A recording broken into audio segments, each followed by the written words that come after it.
इस समागम में एकत्र मेरे बावरिया कबीले के भाई बहनों,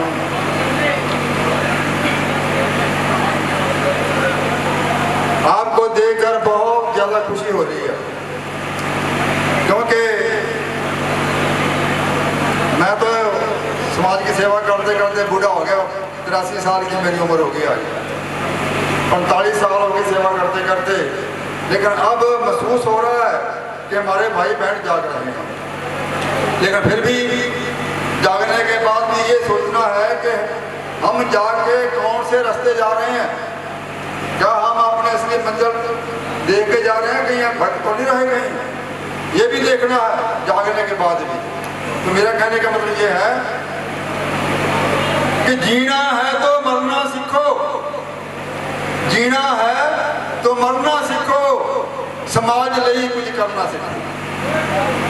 जीना है तो मरना सीखो, समाज लिए कुछ करना सीखो। तो ऐसा है कि आज हमारे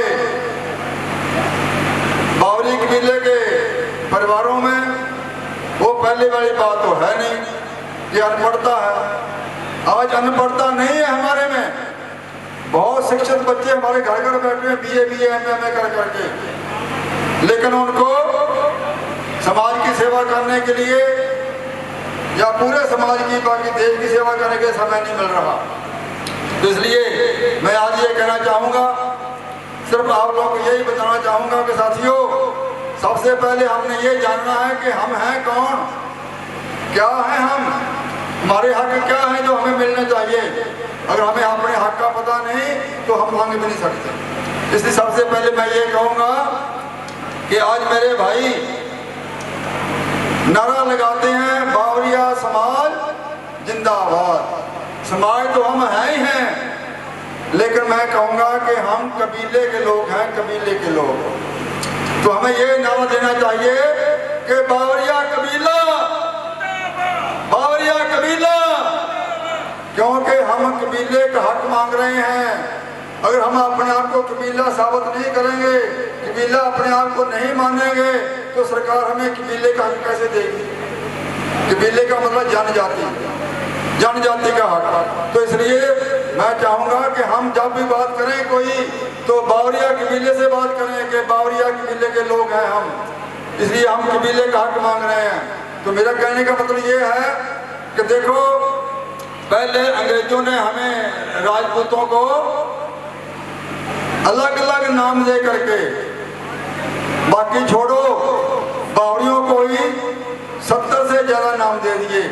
70 नामों से जाने जाते हैं भारत में बावरिया।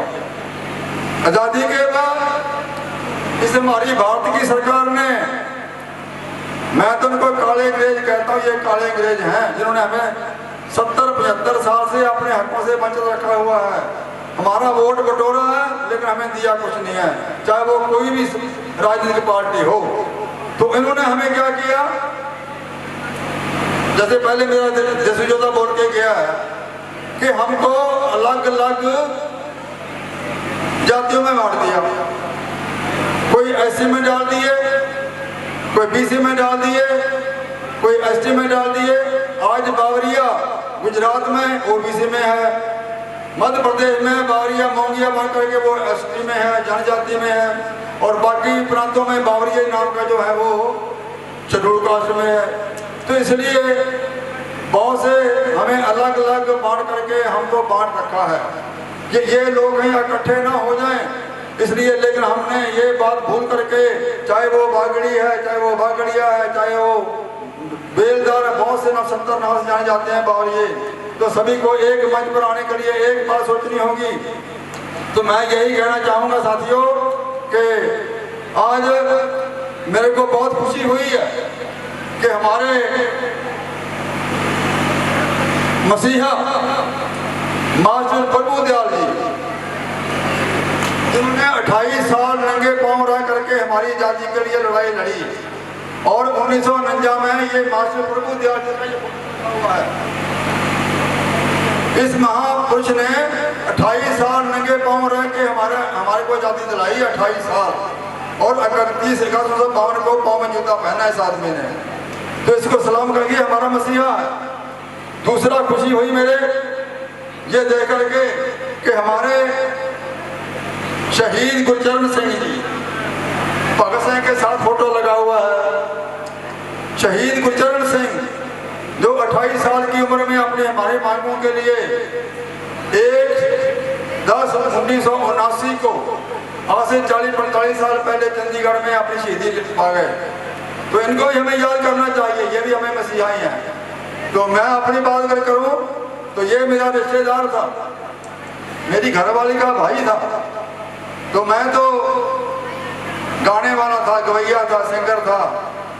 लेकिन जब ये देखा कि ये कोई हमारी कुर्बानियां हो गई, हमारे हक नहीं मिल रहे, तो मैंने 1980 में पार्लियामेंट का चुनाव लड़ा फरीदकोट से। और 80 के बाद आज तक मैंने पीछा मुड़कर नहीं देखा, जगह जगह पूरे भारत में घूमे, पूरे कबीलों को याद किया है। तो ये अगर मैं ये कहना चाहूँ कि आज के 45 साल में लेकर 1980 के बाद लेकर के जितने भी प्रधानमंत्री बने, चाहे वो श्रीमती इंदिरा गांधी बनी, चाहे राजीव गांधी जी बने, चाहे और बने, गुजराल जी बने, तो सभी का किसका मैं नाम लूँ? सभी के पास मुलाकातें हुई, गृह मंत्री साहब मुलाकातें हुई, लेकिन बड़े दुख की बात है कि हमारा हक किसी ने भी नहीं दिया। तो आज हम उनसे क्या मांग रहे हैं, क्यों मांगे?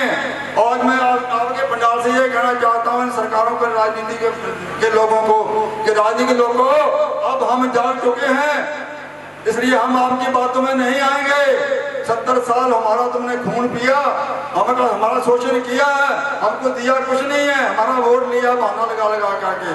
तो इसलिए इस वक्त जो आने वाला जो 5 प्रदेशों में इलेक्शन है, असेंबली के इलेक्शन है, अगर इस इलेक्शन में हमारे ऐसे महान जो हमारे सेवादार बनने जा रहे हैं, सुलोचना देवी जी और ऐसे लोगों को, और जो साथी टिकटें मांग रहे हैं, अगर हमारा हक हमें नहीं देंगे ये राजनीतिक पार्टियां, तो मैं आज से ये कहना चाहूंगा कि साथियों, आने वाले 2024 में हमें एक बात करनी होगी कि इन पार्टियों का टोटल बाइकआउट करना होगा। अगर हमें इस बात घुमाएगा नहीं है, अगर हमें आगे इस बार हमारा हक नहीं देंगे, कब तक हम मांगते रहेंगे, कब तक हम इनके आगे झोली फैलाते रहेंगे?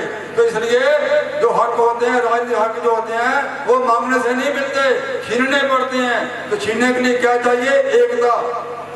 एकता में बल होता है और हर मुश्किल का हल होता है। तो इतना कहते हुए मैं ज़्यादा बातें नहीं करता, समय बहुत कम है, बोलने के लिए तो बहुत है, 45 साल का तजर्बा करना चाहता हूँ, लेकिन समय नहीं है, इसलिए मैं आपसे माफ़ी चाहूँगा। फिर समय मिला तो फिर बोलेंगे, फिर आपकी सेवा के लिए हाजिर होंगे। तो आपसे मैं यही कहूँगा कि मैं नारा लगाऊंगा, बावरिया कबीला, आपने जिंदाबाद कहना है, बावरिया कबीला, बावरिया कबीला, बावरिया कबीला। बाकी रही बात एजुकेशन की, पढ़ाई की, तो वो बात सही है कि अगर शिक्षित होंगे तो होगी तरक्की, शिक्षित होंगे तो होगी तरक्की। मेरे भाई बहनों, ये बात जान लो पक्की। बस, थैंक यू।